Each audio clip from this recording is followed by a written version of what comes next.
Hello, and welcome to another reading from my book, And the Universe Said, Hold My Beer. This one's called Human Lights.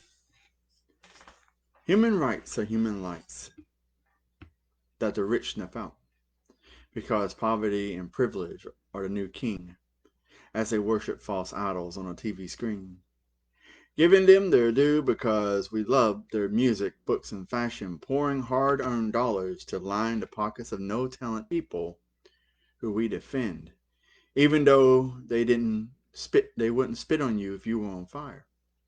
Click, click, camera shadows flip and flutter while people try to dress to impress like have something when they barely have a dime in their bank account. They let things happen to their fellow man as we hit the record, adding to the list of names of people we watched die. In the name of blind justice, we caught it on film. TMZ will be happy with my 15 minutes of lame as a stranger gets beaten senseless only a few feet away. Cowards pull the trigger and put the button to record, to erase false narratives and believing that someone is going to jail. And I was basically doing this poem in the response to the George Floyd thing that was going on and all the things that are happening to Black Americans. You know, this next one's called You Keep Receipts. Would things be different if I could forget yesterday? Somehow I don't believe it would, because you keep receipts of every wrong. It's like a running tally with you keeping score. When I've forgiven you time and time again, and every relationship I've been in ends with her counting my cost. That's what makes us different, for I love their flaws and imperfections. They can't let go when I take off my cape and try to be human, and revealing my pain to be mentally screwed when my scars are revealed. And it's basically when people keep receipts about things you do to them, even though you're trying to do your best and grow and improve who you are. And most times it's in relationships and in situations like that that people tend to keep receipts like, oh, he did this, oh, he did that. For me, I was forgiving those things. I was hoping that the person would change and do other things, but that's just how it goes. But anyway, the next one's called Pain of Thoughts. Have you ever walked in the rain? You count the drops as they fall, somewhere between the pain of thoughts and the memories of things you couldn't control. Life seems like repurposed pain, recycled from things you thought you had worked through. But life just says, nope. You catch feelings for someone, then you have to figure out why and when they're a destructive person. It's not up to me or you to fix someone. That's their battle. However, being entwined in the strings of their addiction and pain doesn't make the walls you built within come tumbling down anytime soon. You watch the war they rage within themselves, trying to figure out how to fight along beside them without becoming another casualty of pain. And we all fight with different things. It's we struggle with those, with trying to grow as human beings, but also in certain situations that that you can't fix somebody. They had to fix themselves. They had to work on themselves. I mean, you could be supportive in things, but you can't fix them.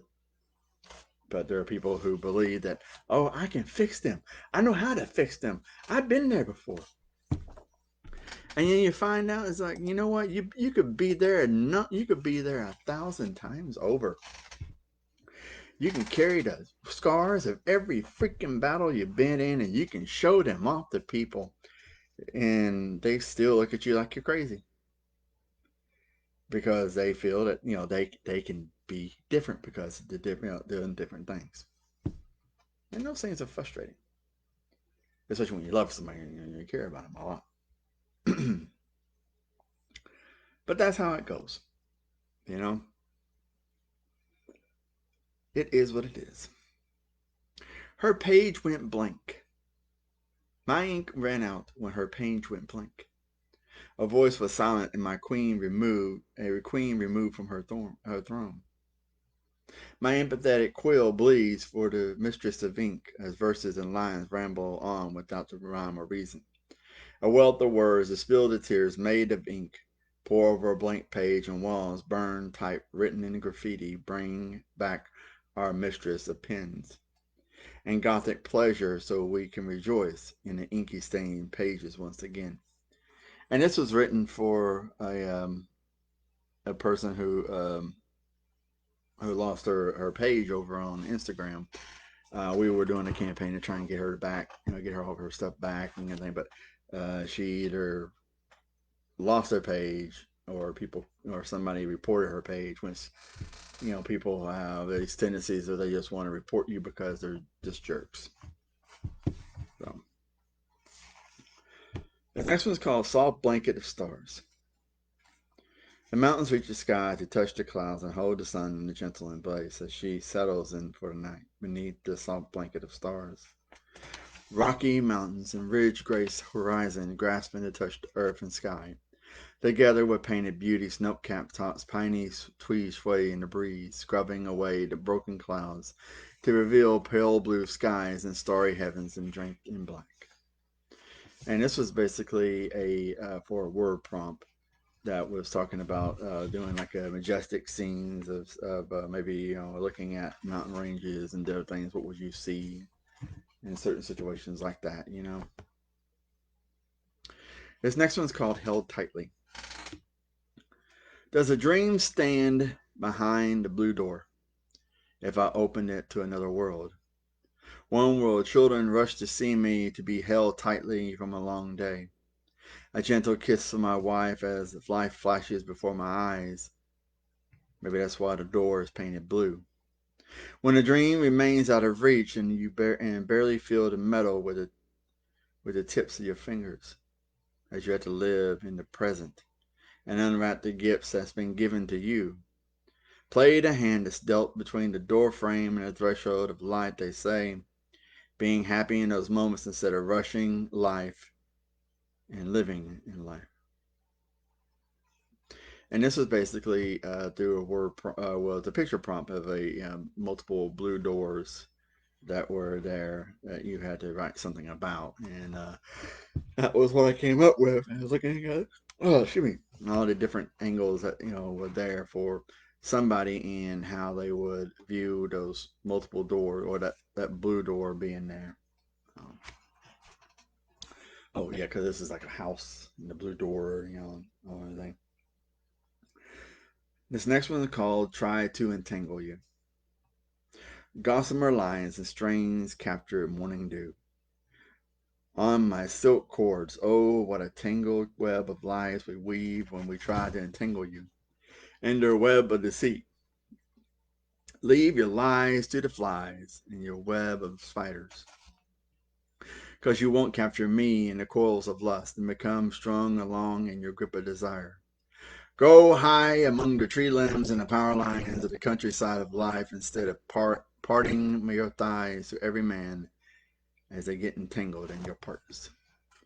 And this right here was just basically a play on words. It's like a multiple word prompts. Gossamer lines, silk cords, web of lies, web of deceit, lies and flies and spiders, and just basically trying to rhyme these words and these different prompts together to be able to build this.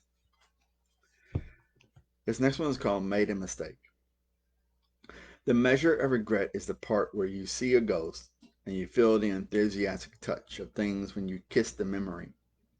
It's being somewhere between euphoria and remembering the place where you made a mistake and then see it crumble, peering through the broken glass and things that used to be, and now fractured with everything else that once was, and remembering a time of summers while wasting away my youth, making memories that what I'll reflect on when things interfere with my life. I'm not broken, my therapist said to me. The world is. And that's basically talks about being fractured and seeing like multiple of word prompts in there with regret, euphoria, broken glass, fractured, and trying to string those together like the other one and doing things like that to be able to talk about the memories of regret and everything. And this is the last one for tonight, and this will be the last one until New Year's Eve. Because I mean, the next one will be on New Year's Eve, hopefully. So yeah, hopefully. And then we're going into the new year together with trying to finish this book. She has a soul, this is called. She's so much more than a simple toy when you look beneath her skin.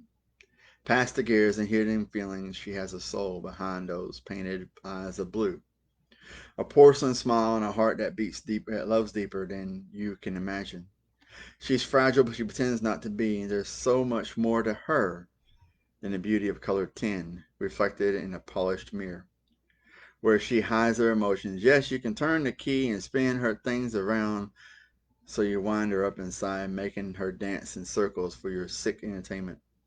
When she desperately dances to impress you, her tears rust her gears in tiny cogs to the point where she sputters when she moves and spins. Sad to watch her stumble and fall, being twisted about like that for you because she deserves better. I guess we are both trapped here, wishing you would love her, and me wishing she was free to love me instead. And this is for there's two different things. There's like one for a picture prompt of a girl in a music box, but also looking at the Lindsey Sterling song "Shatter Me" that features Lizzie Hale in it, and their representation of Lindsey Sterling being inside a music box or a music thing or a little globe, and her spinning and everything. So it's just it's a wonderful representation of what I wanted to try and do with that poem. So this I have nothing going on, nothing other than what just visiting family, doing things for Christmas and all that as New Year's, and seeing friends. So I hope you do the same. Hope you see your family and friends and hold them, hug them tight and everything. Have fun and enjoy spending time with them. Uh, if you're still looking for gift ideas, my books are available on Amazon. The link is in the caption, and on the link tree is in there. But we can go and check out each individual book I have. Check out my friends Sarah Aikenhead, Bill Homer Miller, and their podcast, Casting in the Fire podcast. They do all kinds of stuff over there when it comes to either movies or books or audiobooks and things that are related to nature. Check out my friend Jenna Jinks and her website or her page on Instagram, Jenna Jinks Portraits. My friends Aria and Alberta for Reiki. If you are going through a rough patch, definitely talk to them because they will help you through those things. Because I've been with them for a long time, and they helped me go through with the passing of my mother, the breakup of my ex-girlfriend or my ex-fiance and all that, and got me through it. Definitely, talk to them. Check out my friend Dwight, his simulated sports. He's definitely getting into things over there. So y'all have a good day. Have a Merry Christmas, Happy Holidays, Happy New Year. Don't party too much. Be careful and come back.